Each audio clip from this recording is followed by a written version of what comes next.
భగవద్గీత సాక్షాత్తు ఆ పరమాత్ముని నోట, వేదాల సారం ఉపనిషత్తుల ఉపదేశం, బ్రహ్మ విద్యా యోగ శాస్త్రం శ్రీకృష్ణార్జున సంవాదం.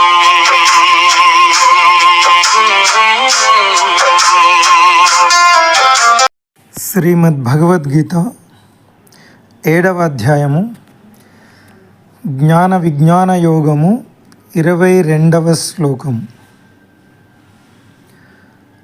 సతయా శ్రద్ధయా యుక్తః తస్యారాధనమీహతే లభతే చ తత కామాన్ మయైవ విహతాన్. శ్రద్ధ విశ్వాసము కలిగి ఉన్న ఆ భక్తుడు ఆ దేవతని ఆరాధించుచు మరియు కోరుకున్న సామాగ్రిని పొందుతాడు. కానీ నిజానికి ఆ ప్రయోజనాలను సమకూర్చి పెట్టేది నేనే అంటున్నారు పరమాత్మ. లభతే అంటే వారు పొందెదరు అని.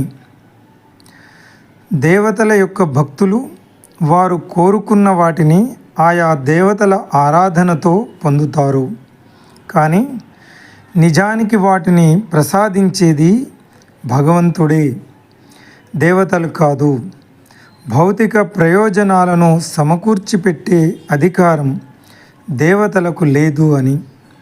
భగవంతుడు అనుమతించినప్పుడే వాటిని దేవతలు ఆయా భక్తులకు అనుగ్రహిస్తారు అని ఈ శ్లోకం స్పష్టంగా చెప్తున్నది.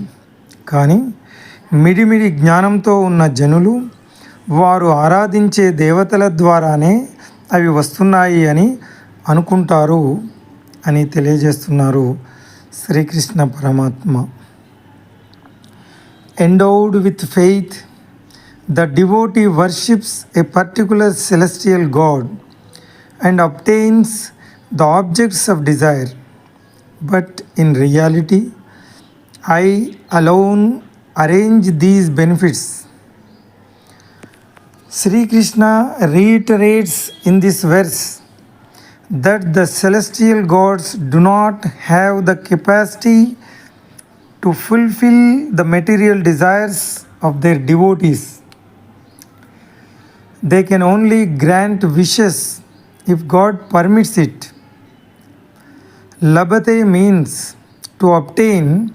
The devotees with mediocre understanding may think that they have obtained their desired material objects by pleasing the devatas, celestial gods.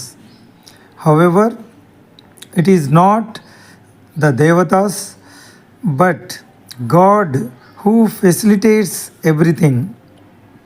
Om Tat Sat.